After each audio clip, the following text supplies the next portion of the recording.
Hola, ¿cómo están? Bienvenidos a todos, bienvenidas a todas quienes hacen el acto heroico de llegar hasta aquí a escuchar un podcast sobre la ternura. Este es el tercer capítulo de la Orden del Huemul y estoy muy contento porque ha llegado una invitada que estaba esperando desde el comienzo de este podcast. Ustedes saben que hace 100 años Gabriela Mistral nos envió un recado, menos cóndor y más huemul, para decirnos que debemos destacar a las personas que día a día trabajan por la cordialidad y la hospitalidad aquí entre los chilenos y las chilenas. Normalmente les leería un fragmento de ese recado, pero hoy lo vamos a escuchar leído por nuestra invitada. Mucho hemos lucido el cóndor en nuestros hechos, y yo estoy porque ahora luzcamos otras cosas que también tenemos, pero en las cuales no hemos hecho hincapié. Bueno es espigar en la historia de Chile los actos de hospitalidad que son muchos, las acciones fraternas que llenan páginas olvidadas. La predilección del cóndor sobre el huemul acaso nos haya hecho mucho daño. Costará sobreponer una cosa a lo otro, por eso se irá logrando poco a poco. Algunos héroes nacionales pertenecen a lo que llamaríamos la Orden del Cóndor. El huemul tiene paralelamente los suyos y el momento es bueno para destacar estos. Los profesores de zoología dicen siempre al final de su clase sobre el huemul, una especie desaparecida del ciervo. No importa la extinción de la fina bestia en tal zona geográfica, lo que importa es que el orden de la gacela haya existido y siga existiendo en la gente chilena. Gracias, Gabriela. Gracias, presidente. Acabamos de escuchar leer un fragmento de Menos cóndor y más huemul a nuestra invitada de hoy. Estamos con Camila Rojas, hija, mamá, administradora pública, exdiputada, lectora, mistraliana y sanantonina. Muchas gracias, Camila, por estar aquí en la Orden del Huemul y aceptar esta tierna y loca invitación a hablar sobre Gabriela Mistral. Muchas gracias, Víctor, por la invitación. Realmente es muy gratificante poder compartir esta conversación, hablar de Gabriela y habernos encontrado también precisamente por ella. Nos conocemos por Gabriela Mistral. Nos conocemos por Gabriela, efectivamente, porque por la invitación de un grupo de profesoras de Valparaíso que crearon el Observatorio Mistraliano, pueden buscarlas en Instagram, que hacen un lindo trabajo ahí en la quinta región. Me tocó también colaborar con esto que acabamos de ver en el Congreso, ¿no? El 7 de junio del 2024, fíjense, el 2024, hace tan pocos años, se publicó la ley que hace que el 7 de abril sea el día oficial de Gabriela Mistral, recién el 2024. Y en esa ley tuvo participación Camila. Camila, ¿por qué te dieron ganas de hacer el día de Gabriela Mistral? Sí, bueno, hay un antecedente y es que habíamos trabajado previamente en el Día del Folclore Urbano Roberto Parra. Y fue bien importante el proceso que vivimos con ellos, activando redes. Entonces, luego con el Observatorio Mistraliano, particularmente con Violeta, surge esta otra idea de decir, oye, Gabriela Mistral, con todo su legado, con lo importante que es para Chile, con el rol mundial que tiene, ¿cómo no va a tener establecido un día por ley? Porque lo cierto es que el 7 de abril ya hay conmemoraciones, está en el calendario escolar, es el Día de la Educación Rural, entonces había una serie, digamos, de actividades, sin embargo, por ley no estaba establecido, entonces nos parecía que era una necesidad y también un homenaje más al legado de Gabriela Mistral, así que lo trabajamos con el observatorio. Después Violeta y Luis Retamales fueron a presentar a la comisión y fue bastante rápido y transversal. Pero claro, uno dice hace poco, porque o sea, el Nobel fue ya 80 años que de hecho fue cuando hicimos la presentación en el Congreso de estas palabras que se escuchaban al comienzo por los 80 años del Nobel, y no estaba este reconocimiento, faltaba este día. Sí, de hecho, el día de su natalicio recuerda la educación rural, de la cual la Gabriela Mistral celebraba y empujaba mucho, pero sí, a mí me gusta repetir la frase, no la habíamos convertido en un adorno en el espacio vacío, era el día de la educación rural, pero no era el día de Gabriela Mistral, y desde el 2024 lo es. Y te tocó ahí descubrirla, ¿qué encontraste en ella? ¿Qué te pasó al acercarte a Gabriela Mistral, al meterte fuerte en su pensamiento? ¿Te Sí. surgió algo? Sí, me han pasado varias cosas en distintos momentos. Yo diría que este fue el último a raíz de trabajar el proyecto de ley, de poner como... Uno de los proyectos de ley pone antecedentes, entonces claro, había que buscar los antecedentes que fueran más relevantes, ciertos hitos de su trayectoria, ciertos nexos en su trayectoria también, porque si bien ella no era una política, tenía muchas relaciones políticas, jugó un rol también en ese sentido, entonces ahí yo creo que hay un reencuentro con Gabriela Mistral, con leer su obra, por supuesto, pero he tenido otros momentos así en mi vida, en la universidad, en algún minuto nos tocó... Yo este texto lo conocí en la universidad, de hecho. Unas compañeras de Derecho me lo presentaron, vimos un documental también en Locas Mujeres, entonces ahí fue otro momento. Y antes también me había pasado, como que me la he encontrado en varios momentos, y yo siento que esto último, de haber hecho la ley, fue como ya el encuentro total con Mistral, con su obra, con conocer además sus múltiples facetas, ¿ya? Porque está la educadora, la docente, la profesora maestra, que es como un lado muy marcado, está la poeta, pero también está quien jugó un rol internacional, institucional para Chile. Está la Mistral más religiosa, que es una que a mí me gusta mucho también. Entonces, como que este último momento ha sido de descubrirla en más facetas, En algún momento fue vía la educación, a mi pasión de enseñar. Es un libro que he ido marcando partes que encuentro que son muy buenas como guía. Entonces me la he ido encontrando. Y siempre se descubre algo nuevo de Gabriela Mistral. Fue una mujer muy compleja, entonces muy compleja / completa también. Entonces, esos perfiles tan universales como que ya no son tan comunes y, bueno, nunca lo han sido, ¿verdad? Yo creo que ella era una mujer muy extraordinaria. Era una mujer extraordinaria, mejor dicho, imposible. Una renacentista, multifacética, polifacética, universal. Muchos adjetivos podríamos decir.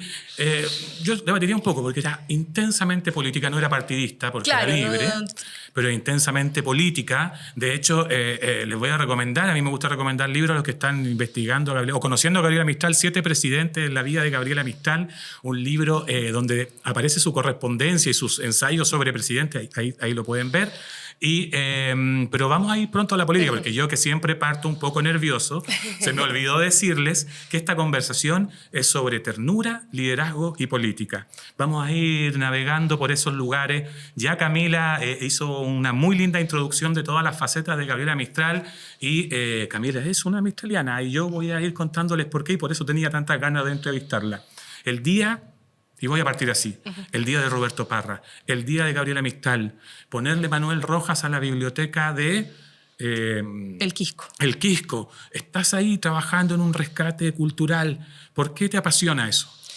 Sí, ese yo creo que es un encuentro también, porque la verdad es que si veo mi trayectoria, es una parte más vinculada a mi trabajo legislativo y no algo o una inquietud que traía antes.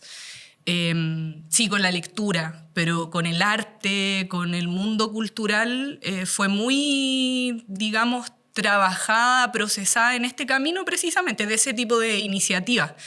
Lo encuentro importante porque en un mundo en donde todo es tan rápido, donde está la vorágine, esos espacios de arte, de cultura, de lectura, son muy puntuales y no es un acceso masivo, no es algo con lo que nos encontremos tan constantemente. Entonces, en su momento lo reflexionamos, como te digo, en los 3 casos que tú mencionabas, los hemos trabajado con más personas, son trabajos colectivos, y es esa posibilidad de democratizar lo que más se pueda esos espacios.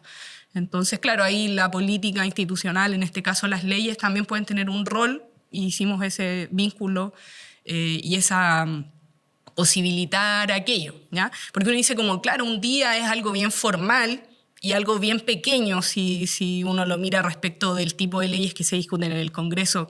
No sé, un contraste, el presupuesto nacional, ¿ya? Que es como una cosa muy concreta, además que tú vas a ver el otro año cómo se ejecuta el presupuesto, o cuando son discusiones constitucionales, cambios de la Constitución, o cualquier ley en definitiva. Pero un día uno podría decir, oye, pero es algo muy puntual, ¿de qué sirve? Te podrían preguntar, básicamente. ¿Y de qué sirve? ¿Cuál es? Y yo creo que tiene que ver con eso, con la promoción, con la posibilidad de que estas actorías culturales, que la literatura, que el arte también tenga un lugar. Entonces... ¿Y qué lugar debiese tener? Yo creo que uno muy prioritario. ¿Por qué? Uno muy prioritario, porque ahí hay belleza.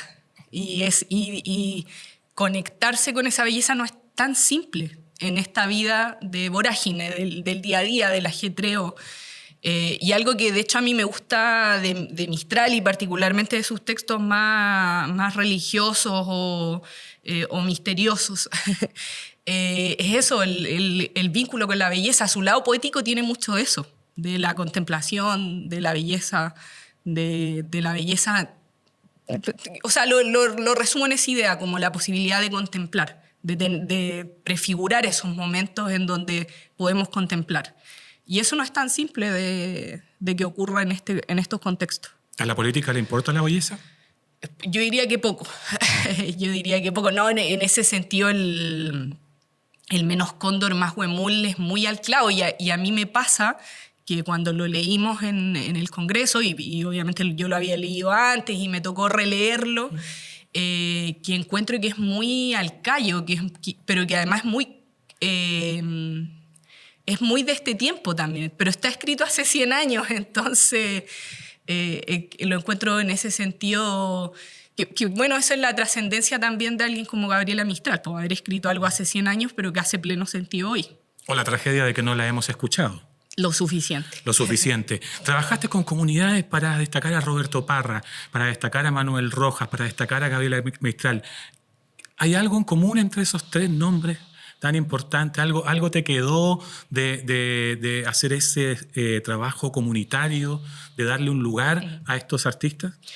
Sí, o sea, y podríamos hacer una lista aún más larga, pero esos tres a mí me gustan especialmente. Así que está vinculado también con mis propios gustos y pasiones.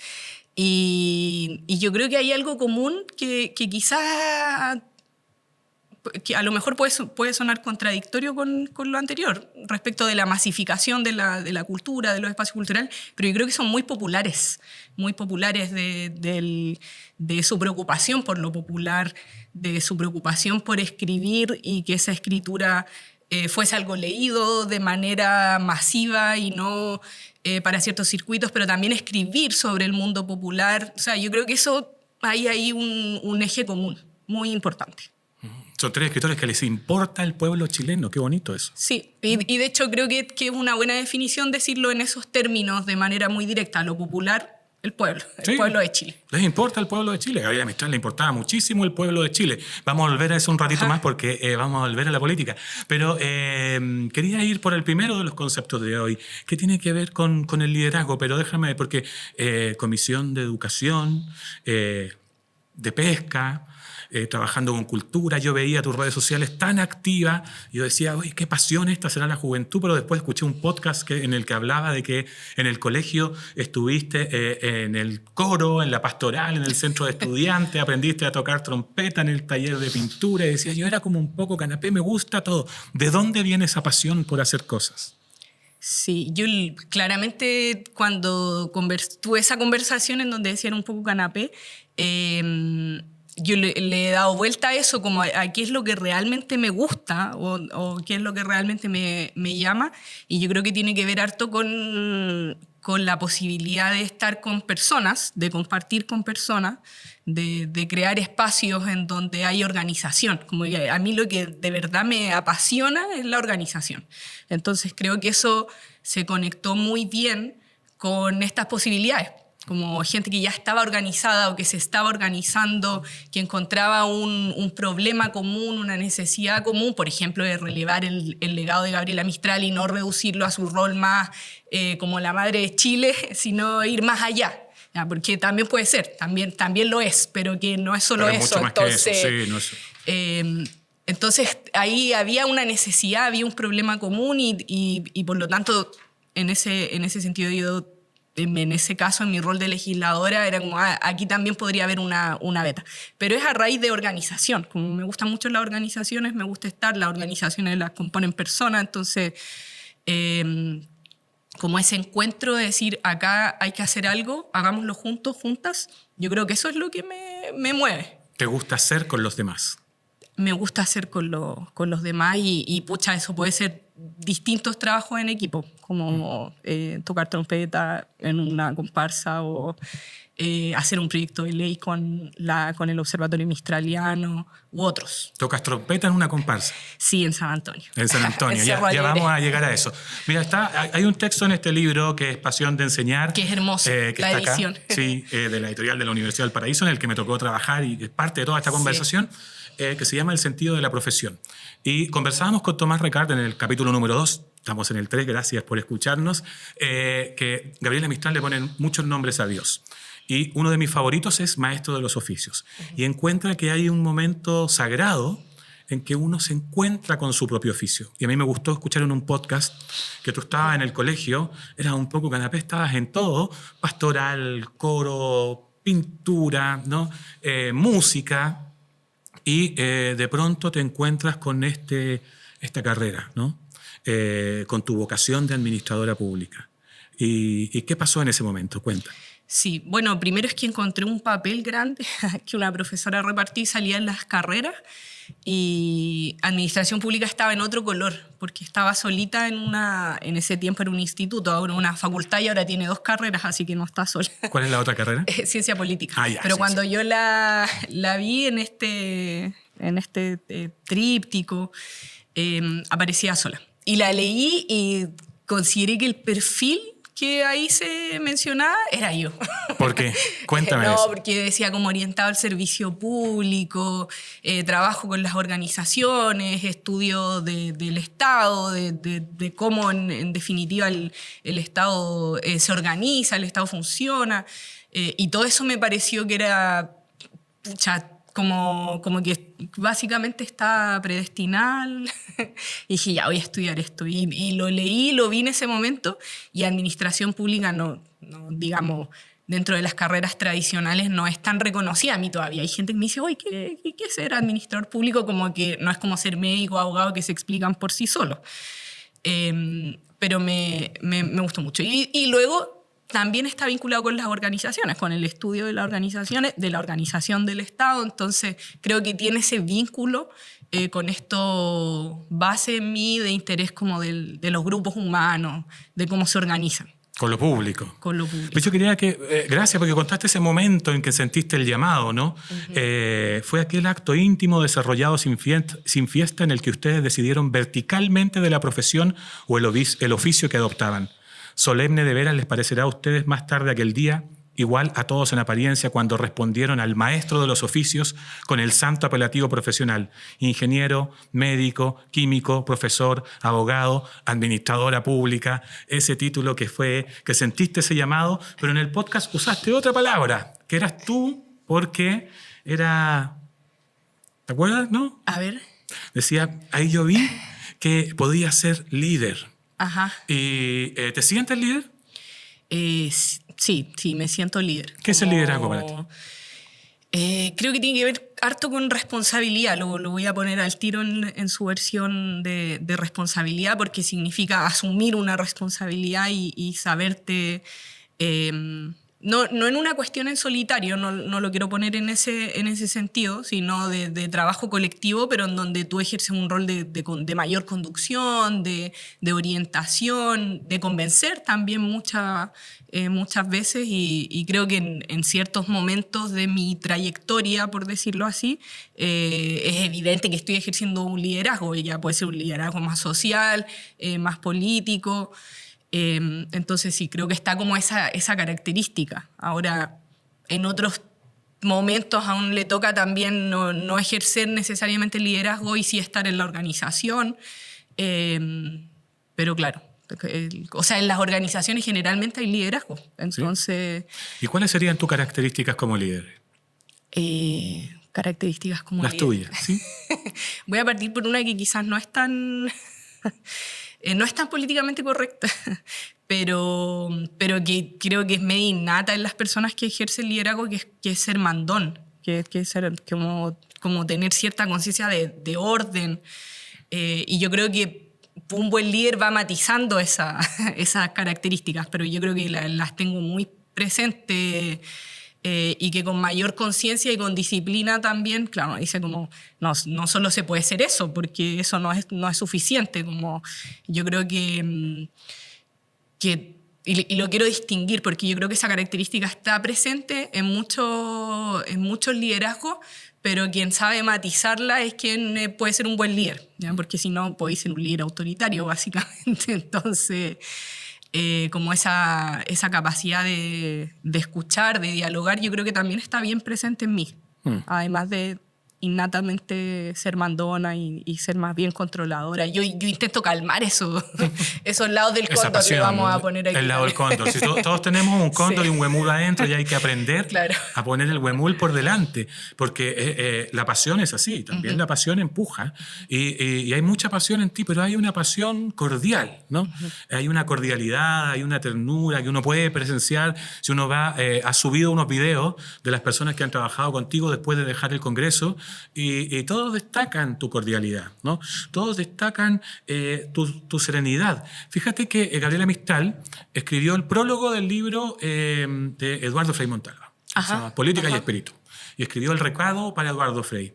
Y habla de esta cordialidad, que es el santo y seña de la espiritualidad, dice, ¿no? Que usted tiene una cordialidad, le dice Eduardo Frei, el santo y seña de la espiritualidad. Y tú hablas de que te gustan sus textos espirituales. ¿Qué tiene que ver esa espiritualidad que te atrae de Mistral contigo?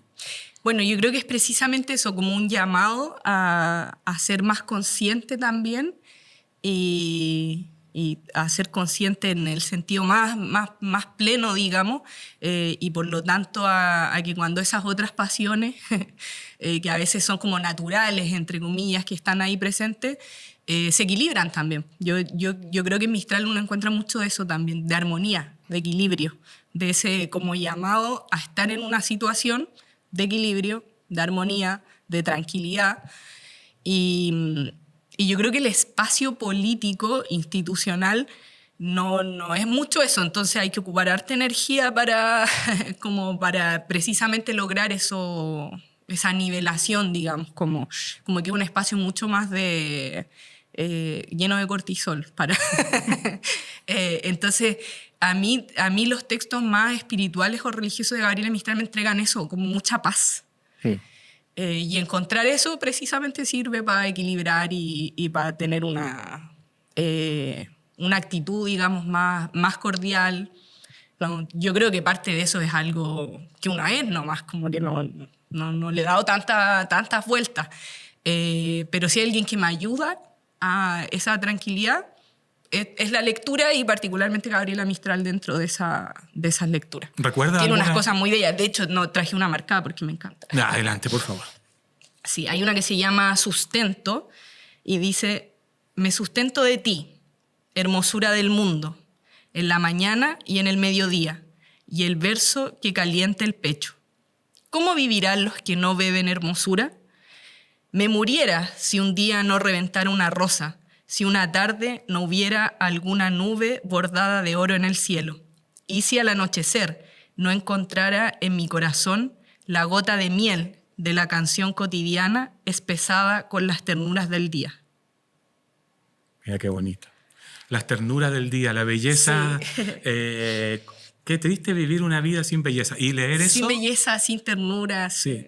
Y leer eso te da paz. Totalmente, o sea, ¿sí? Yo leo esto, pero me da la tranquilidad también de decir en este día qué de esto ocurrió, qué de esto vi, qué sentí. No, lo encuentro muy, muy, muy bello. Yo ese no lo conocía antes de Toda culpa es un misterio, y lo encontré, pero sí. Y ahí le guardé un pajarito. Ahí tiene. Pero mira, qué interesante, en la conversación con Paz López yo voy hilando. La ternura, quizás, decía ella, es una manera de mirar. Y es una manera de mirar eso, la belleza, ante una vida que está en permanente proceso de demolición. Son sus palabras, que son mucho más lindas que la mía. Y uno entrena y dice, ya, en esta locura yo veo la belleza, veo la ternura del día, busco la serenidad, y, que es una palabra de Heidegger, y que hoy día nuestro mundo es tan ausente de serenidad. Déjame leerte otro pedacito del recado de Gabriela Mistral para Eduardo Frei, ¿no? Montalva, y dice, esta serenidad que significa un coraje legítimo. No hay valor verdadero que no sea tranquilo. Me gusta eso. No hay valor verdadero que no sea tranquilo. Las otras valentías son unos pobres fuegos de bengala. O sea, la verdadera valentía es tranquila, es serena, es tierna, pero parece que está en extinción, como el huemulo, ¿no? Totalmente. Es que no sabría quizás decirlo de manera tan clara o tan categórica, pero efectivamente es muy difícil encontrar esos momentos de tranquilidad y de belleza, y por lo mismo, conectándolo con lo primero que hablábamos, intentar fomentar, promover. Esos son los verbos de la legislatura que me quedan. Fomentar, promover. ¿Otro más? Creo que esos dos como los más relevantes, pero en definitiva darle valor a esos momentos, ¿ya? Y un valor que evidentemente no es monetario, no es que te va a servir como una cuestión totalmente útil del día, sino que es lo que es. Es esa tranquilidad, esa armonía, es esa porque yo en ese pedazo que leía, o en lo que leías tú, eso por sí solo es bello, esa descripción, haber llegado a ese texto. Entonces, pero además uno lo conecta con lo que vive en el día a día. Pero durante estos 8 años en que ejerciste como diputada y que decidiste no ir a la reelección ahora y descansar un poco, pero durante estos 8 años, ¿esos textos fueron un lugar de escape o también sirvieron para construirte a ti misma en tu rol de política y líder? No, yo diría que ambas. ¿Y cómo ayudaron a construirte a ti? En el momento de escape, para partir por ese, porque claramente como esos puntos de fuga, en definitiva, es decir, como voy a parar o necesito parar incluso, creo que la lectura en general es una buena compañera. Sí, eres una apasionada lectora. Un paréntesis, digamos, dentro de la... Ahí tienes la lectura como refugio. Claro, como refugio. Y dentro de eso está la lectura de Mistral, por supuesto. Entonces, como refugio en ese sentido. Pero yo creo que Mistral, y ahí también, en esta idea que tú ponías, sin duda era muy política, muy política, además de los cargos institucionales que tuvo también. Sí, entonces, fue cónsul plenipotenciaria. Claro, entonces jugó este rol diplomático, entonces también jugó un rol institucional políticamente y nada, pues tuvo correspondencia con los presidentes de Chile, entonces jugó un rol y por lo tanto creo que es inevitable también que en esas lecturas encuentras cosas para tu quehacer. Entonces, y creo que Menos Cóndor, más Huemul quizás es como el texto prioritario, como que te deja una enseñanza, te deja un cuestionamiento también de cuándo está haciendo Más Cóndor o cuándo está haciendo Más Huemul. ¿Tú tenías esa pregunta Sí, contigo? o sea, creo que hasta ahora la tengo conmigo. ¿Sí? Como que si hay algo que me dejó el texto es precisamente eso, como qué estoy siendo en ciertas situaciones. A veces uno actúa y lo evalúa después, pero otras también puede anticiparse y disponerse, ¿ya? Entonces, yo creo que en ese sentido, sin duda para el quehacer cotidiano muy importante, de su lado más político, porque yo creo que este texto es totalmente político, no hay ninguna posibilidad de que no lo sea. Lo que me pasa es que quizás cuando en algún momento decía, claro, no es política, es porque no es solo eso. Entonces me pasa con Mistral que cuando uno como que le pone una sola categoría, deja las otras sin verse. Entonces, claro, tenía un rol político, podríamos decir fue política también, pero no es solo eso. No, podríamos decir que es la intelectual más grande del siglo XX. Sí, o sea, chilena, a mí me fascina por eso, por lo que hablábamos al comienzo, muy, muy total, muy universal. Y en ese camino, claro, los textos de educación yo creo que también son una guía sin duda y también muy aplicables políticamente, como respecto de lo que se puede hacer en educación hoy en Chile, pero también el cómo ella se enfrentaba, digamos, al día a día. Entonces, con estas ideas de el profesora es en el aula, pero también es fuera del aula. Entonces, a esa idea uno las puede llevar a otros planos también, no solo a quien ejerce, digamos, en una sala, que por supuesto ese era el mensaje más directo, pero también hay otros mensajes posibles en su trabajo en educación. Claro, Gabriela Mistral construye lo que diríamos en complejo un ethos, ¿no? Una actitud, una manera de ser, que ya dice la actitud enamorada, no ocupa la palabra ethos, no ocupa la palabra ética, pero es vivir una actitud enamorada en la sala, y esa sala puede ser la sala de clases, puede ser la sala en el Congreso, pero vive con esta actitud de tierna hacia los demás, ¿no? Que es un pedido interesante y que, como decíamos hace 100 años, y no lo hemos escuchado. ¿Qué espacio, después de tu experiencia, hay ahí en la sala, en la Cámara de Diputados, para la ternura, la serenidad? ¿Existe? ¿Es salvable? ¿No? ¿Encontraste algún lugar dentro de tu oficio como diputado? Porque ser diputado es un oficio también. Para todo esto que nos invita Gabriela Mistral. Sí, o sea, sin duda, yo creo que uno lo puede encontrar precisamente porque es una actitud, creo que se puede encontrar y trabajar. Me imagino, porque tampoco es que yo he desarrollado todas las formas de hacerlo, pero que podría expresarse en cualquier ámbito, ¿ya? Entonces, que lo puede expresar el médico, se puede expresar en una sala de clases, se puede expresar en el Congreso también, y que hay algunos espacios que son más difíciles que otros para expresarlo, pero creo que es posible en todos. Pero porque creo que es posible que la belleza también esté presente en todo. Toda lección es susceptible de belleza, decía Gabriela Mistral. ¿Pero a ti te importaba hacer que también es educativo, ¿sí? pero aplicable a cualquier contexto. A cualquier contexto, todo susceptible de belleza. ¿Pero a ti te importaba ser una política, una líder que tuviera esta decisión de ser cordial, de ser tierna? ¿Era algo que pensabas? Yo creo que con ese nivel de conciencia y de elaboración no, pero como que el nivel de mayor conciencia o mayor elaboración está más vinculado a mi último encuentro con Mistral, como quizás que fuese algo más decidido, más consciente. Pero creo que estaba ahí, digamos, que está como germen, como actitud primaria o natural, ¿ya? Como de intentar que todo lo que hacemos, en mi caso todo lo que hago, sea algo en donde como que uno le pone empeño, intenta que salga bien, y en eso las relaciones humanas son claves. Mira, yo quiero contarte algo. No te conocía hasta que por el Observatorio Mistraliano me tocó averiguar de ti, porque iba a ayudar compartiendo con Violeta, saludo a Violeta de España, con algunos textos que fueron a presentar ahí en la Cámara. Y te conocí, empecé a investigar y a leer, y vi ese tipo particular de liderazgo mistraliano. Y dije, qué interesante, una política con cierto tono mistraliano. Así como en el libro de Paz López dije, aquí está el pensamiento mistraliano, a pesar de que no hablaba de Gabriela Mistral directamente. En ti vi ese ejercicio político de Gabriela Mistral. Y a veces es difícil explicarlo. Y quiero compartirte algo para ti. Agradecerte tu invitación y decirte un poco lo que vi.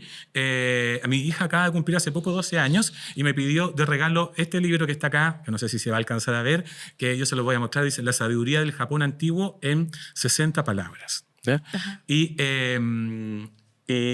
Gabriela Mistral proponía un tipo particular de liderazgo. Y claro, su tono bíblico poético cuesta escucharlo. Y porque en Occidente creemos que la ternura y el amor y la dulzura son algo ñoño, ¿no?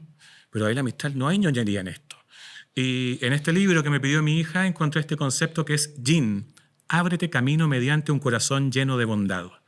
Quiero regalarte a ti este fragmento. Para los samuráis, el yin se consideraba la virtud del campeón, la campeona, esencial para el auténtico liderazgo. Cuanto más fuerte era el guerrero, mayor era su responsabilidad de actuar con gentileza y compasión. Aunque el poder puede tentar a uno a sentirse superior o menospreciar a los demás, el yin enseña que la verdadera fuerza reside en la solidaridad, es decir, aquellas acciones guiadas por la justicia, la amabilidad y la comprensión del otro. Los verdaderos líderes no tienen las manos de hierro, sino abiertas para recibir el corazón de los demás.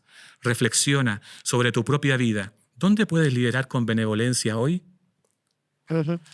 Ese texto que para mí refleja el liderazgo mistraliano, yo te he visto a ti ejercer, ya no porque dejaste de ser, pero lo vi, y tú lideras con benevolencia, con solidaridad, abriendo las manos, trabajando con la comunidad, y me es coherente que sientas esta atracción por Gabriela Mistral y que hayas tenido el menos cóndor y más huemul aquí en tu conversación privada. Sí, no, lo del, como te digo, lo del menos cóndor y más huemul fue muy decidor en el sentido de leerlo y decir, esto es, como expresión, digamos, de dos formas de hacer las cosas y que, como tú dices, están en uno mismo, como que uno puede tener actitudes de uno o de otro, pero siento que en Mistral está ese llamado también de hacernos conscientes de esa situación. Y como digo, creo que incluso en su faceta poética, como en la poesía más pura, digamos, de Mistral, en los versos de Mistral, también hay mucha enseñanza, digamos, para lo cotidiano y para la vida. Entonces, a mí uno de los versos que más me gusta es el dame, Señor, la fuerza de las olas del mar, que de cada retroceso hacen un nuevo punto de partida. Y yo digo, pero ¿cómo llegó a escribir eso? Pero la bondad es importante para ti. Muy importante, muy importante. Pero creo que también es porque tengo desarrollado ese lado más, en su momento, católico, pero yo creo que sí está unido con una cuestión religiosa. Tienes tu lado espiritual. Con un lado espiritual muy marcado. Y en esta ola, ¿hay que aprender a ser bueno todos los días? Hay que aprender, hay que intentarlo por lo menos. Hay que intentarlo. ¿En el Congreso era más difícil ser bueno? Tan difícil como lo es en el día a día. Ah, ya, no era más difícil. Pucha, es que yo creo que hay días que sí, días que es como en otros lados también, como en otros trabajos. Es que yo creo que el día a día en el que vivimos, esta vorágine, la contingencia, nos hace ser muy poco conscientes de las acciones, de las conversaciones que tenemos. Entonces, cuando uno es menos consciente, es mucho más probable que te alejes, digamos, de esas posibilidades. Porque, no sé, pues como que fuiste pesado nomás, no tuviste una actitud cordial, pero ya pasó. Entonces, y como todo pasa tan rápido, entonces yo siento que es un llamado a la conciencia total el intentarlo, el intentar tener una actitud bondadosa, una actitud... Y no creo que sea fácil. No, requiere energía. Es mucho más fácil ser cóndor que ser huemul.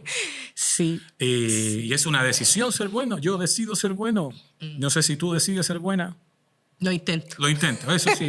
Decido intentarlo. Lo intentamos. Decido intentarlo. Sí. Y tu primer partido se llamaba Comunes, ¿cierto?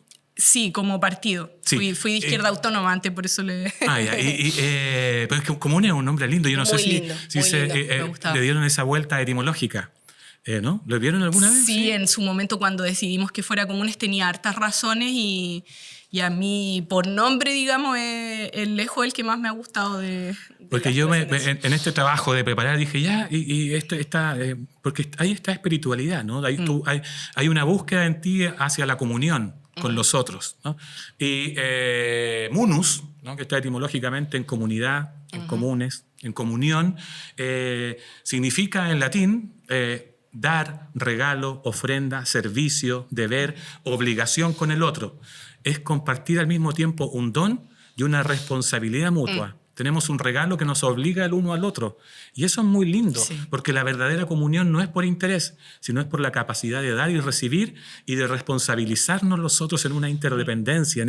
Y yo veo esa pasión que está en ti de estar dependiendo de otros haciendo cosas. Sí, de hecho, hace unos minutos cuando me preguntaban lo del liderazgo, yo lo primero que decía era responsabilidad, porque tiene precisamente este nexo, porque cuando se asume un rol de este carácter, en el espacio que sea, si en la junta de vecinos, el centro de estudiantes o... el observatorio mistraliano, cuando se asume un liderazgo, se asume una responsabilidad también, pues hay un trabajo con otros y otras, no solo el ejercicio de representación, sino algo más que eso. Pero también creo que está vinculado con el asumir cada tarea que uno se propone con esa actitud de intentar hacerlo bien, de intentar que funcione. Intentar ser buena. De ponerle cariño, de... Ponerle amor, ponerle ternura, ponerle dulzura, cordialidad. Todo ese campo semántico de un lenguaje que nos hace falta. Y que todo eso es espiritualidad para Gabriela Mistral. La espiritualidad, porque me encanta estos encuentros, Mistraliana, como la de Tomás Recal en la anterior, es práctica. es un amor practicado en la ternura, en la cordialidad, en el encuentro, en la responsabilidad y en esta dependencia con el otro. Y esa espiritualidad le falta a la política, ¿no? Hay una frase... Le falta el mundo. Le falta el mundo, sí, le falta a la sociedad. Sí. Le falta a la sociedad. Pero me gusta una frase de ella que dice que nuestras sociedades fueron fabricadas como los autos Ford y los jabones Palmolive, dice ella, ¿no? Y tenemos que urgentemente meter la espiritualidad. Esa era como su intención, meter la espiritualidad en nuestra democracia. Y esta búsqueda de espiritualidad y de esperanza y de este llamado que tú tienes en sus textos, ¿no? Porque me dijiste que eras de la pastoral. Hoy día, ¿cómo vives esa espiritualidad? ¿Cómo se ha transformado en ti? Sí, bueno, yo creo que hoy se ha transformado en esa versión más de intentar ser más consciente como en toda actuación, ¿ya? Como estar conectada, intentar estar conectada. Yo todo lo pongo en intentar, quizás. Me encanta, porque Sí. es como el quizás de Pal López. No, Sí. me parece así. Encuentro que es perfecto. Sí, entonces en el intentar estar conectada y por lo tanto estar presente, y no es fácil, porque es demasiado más fácil ponerme a scrollear. Así que creo que en esta generación además tiene esas otras distracciones que le dan su propia complejidad. Pero creo que esa espiritualidad de verdad hoy en mí intenta expresarse de esa forma, de estar conectada, de estar presente, que no es fácil, que es un intento, y en conectarse. Entonces, claro, que cuando leo o cuando estoy conversando, efectivamente escuchar. Yo soy súper buena para tomar notas, por eso, para intentar concentrarme y estar, digamos, en la conversación. Me gusta tener agenda, como cuando tengo instancias de conversación. Me gusta preparar las cosas, como si voy a hacer una charla, como ser muy consciente, estar muy presente. Darle atención. Darle atención, y eso yo creo que también es espiritual. Sí, y claro que es espiritual. La atención es la forma más alta de amor, dice Simone Weil, como hemos conversado, una pensadora. Y además eres, como ya lo has dicho muchas veces, una apasionada lectora. Y en un podcast de nuestra amiga Violeta, Léemelo Todo, hablaste de un libro que a mí me encantó, que yo conocía, de Bell Hooks, Todo sobre el amor, ¿no? Y dijiste una frase tú que me gustó: para poder amar hay que saber amar, ¿no? Y yo leí un pedacito en internet porque me encargué el libro. Dice: tengo la impresión de que nuestro país le está dando la espalda al amor, y eso me provoca un sufrimiento tan intenso como el que me provocó la pérdida de amor en la niñez. Al actuar de este modo, nos arriesgamos a entrar en algo semejante a un desierto del espíritu, y puede que nunca encontremos el camino de vuelta. Qué fuerte eso de Bell Hooks. Para poder amar hay que aprender a amar. Sí. Me acordé de un lema educativo que tenía en Mineduc, que es a convivir se aprende. O sea, se enseña y se aprende, y yo siento que con amar también es así, porque si lo asumimos como una cosa que, claro, uno tiene sensaciones, el amor también tiene sensaciones, quizás en ese sentido tiene una praxis muy concreta, pero yo creo que hay que aprender para que sea sano también ese amor. Entonces, hicimos un club de lectura nosotros en un momento con unas amigas, de leer puros textos que tenían que ver con el amor, con las relaciones, no solo las de pareja, como sexo afectiva, sino también la relación con la madre, con relaciones filiales, digamos. ¿Y qué cosas aparecieron ahí? No, muchas cosas interesantes, pero tienen que ver con esta idea de las experiencias de amar. Somos humanos, entonces obviamente nos equivocamos, erramos, pero también el amor es algo que no siempre está tan presente o sobre la mesa. También. ¿Por qué? No sé, yo quizás hasta es repetitivo plantearlo de esa forma, pero siento que en un mundo que es como tan productivista, como todo es tan rápido, como que el amor no es tan productivo, para ponerlo en términos... yo creo que lo es profundamente, pero no en el sentido de cómo se mueven las cosas o de qué cosas interesan más, que es más o menos marquetero. Sí, creo que... Paz López decía que somos el único animal que se pregunta si los demás nos quieren, pero aún así pasa esto que dice Eric Fromm: no obstante el profundo anhelo de amor, casi todo lo demás tiene más importancia que el amor. Éxito, prestigio, dinero, poder. Dedicamos casi toda nuestra energía a descubrir la forma de alcanzar esos objetivos y muy poca a aprender el arte de amar. Qué lindo escuchar que hiciste un club. Sé que tienes varios clubes de lectura, sé que tienes la pasión de leer Mistraliana, por eso te presenté como Mistraliana, y tienes un tipo particular de amor que también es mistraliano, que me ha encantado verlo. Mistral amaba con todo su corazón Vicuña. Tú amas con todo tu corazón a San Antonio. Cuéntame de ese amor por San Antonio. Sí, bueno, yo creo que de hecho es una de las razones por las que me gusta harto Gabriela Mistral, y quizás más primaria que las otras, que ya son como más de adulta y más reflexionando, lo más procesado. Pero tiene que ver con ese amor por Chile, como en términos más generales, y el amor específico por una zona, por el norte, por Vicuña. Entonces, yo creo que quizás esa es mi conexión más básica con Mistral. Bueno, además de que mi mamá se llama Gabriela, así que siempre estuvo. ¿Sientes amor por Chile? Siento amor por Chile y por el pueblo de Chile, sobre todo. Mira. Sí. Y eso está en Gabriela Mistral para ti. Sin duda, muy presente. O sea, yo de verdad cuando antes me lo decía, yo creo que nunca lo había dicho tal cual, pero que efectivamente estos autores tienen esa característica de amor por Chile y por el pueblo de Chile. Mira, ya estamos, increíble lo rápido que se me pasan estas conversaciones. Y para ir cerrando este encuentro contigo, Camila, gracias por estar acá, vamos a hacer un juego. Mira, este es un fragmento de recado para las mujeres chilenas. A la hora que yo escribo, el mujerío chileno está saliendo de sus casas hacia el trabajo. No necesito de mucha imaginación para verlas desde aquí o de cualquier lugar en que yo viva. Las maestras de escuelas que han desayunado con prisa van por las calles de Santiago, de mi activo Valparaíso, de mi Valle del Elqui y de mi Magallanes, y van caminando de su escuela o de su oficina o de su huerta a cumplir lo suyo, por el hijo, por el marido enfermo o por la casa con hijos y sin padre. A esta hora, las 8 de la mañana, ellas van con la linda prisa de la chilena nueva hacia su fábrica o su escuela o su oficina. El ritmo femenino de hoy es muy otro del que yo viví entre los míos. Por eso me ataranta un poco seguirlas. Tanto se les ha acelerado la marcha que yo debo trotar para seguirlas.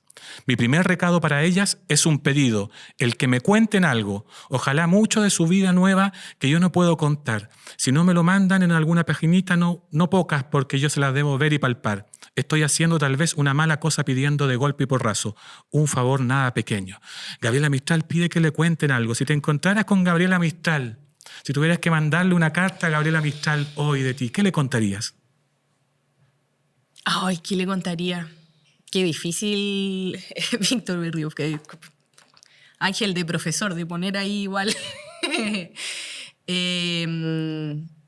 No, me gustaría contarle cómo está Chile hoy, con su digamos, con los avances que han ocurrido, pero también con esas cosas que no cambian. Y en ese sentido creo que tomar el mismo texto del que es la base, digamos, de esta conversación, que es el menos cóndor más huemul, sería muy interesante para poder decir, mira esto, mira Gabriela, esto sigue pasando, lo dijiste hace 100 años, pero ocurre tal cual hoy. Y darle algunos ejemplos de eso. A mí, en estos meses, digamos que ya no soy diputada, es imposible no estar conectada con lo que pasa en lo cotidiano en Chile. Entonces, siento que hay demasiados ejemplos que podrían contarse a Gabriela Mistral, pero también siento que hay otras cosas, porque quizás este es como mi lado más práctico. Le contaría de esto para hablar de menos cóndor y más huemul, pero también me gustaría contarle como esas bellezas que uno encuentra en Chile. Dime una belleza. San Antonio. Me gustaría hablarle de San Antonio. Lindo, San Antonio. Muchas gracias, Camila, por estar en esta conversación. Me voy a quedar pensando en esta escena de ti conversando con Gabriela Mistral sobre San Antonio, contándole lo lindo que es tu puerto y Gabriela escuchando con mucha atención. Gracias por esta conversación y gracias a todos los que han hecho el acto heroico, a todas las que han hecho el acto heroico de llegar hasta el final de este podcast sobre la ternura. Un abrazo y nos vemos en el siguiente capítulo.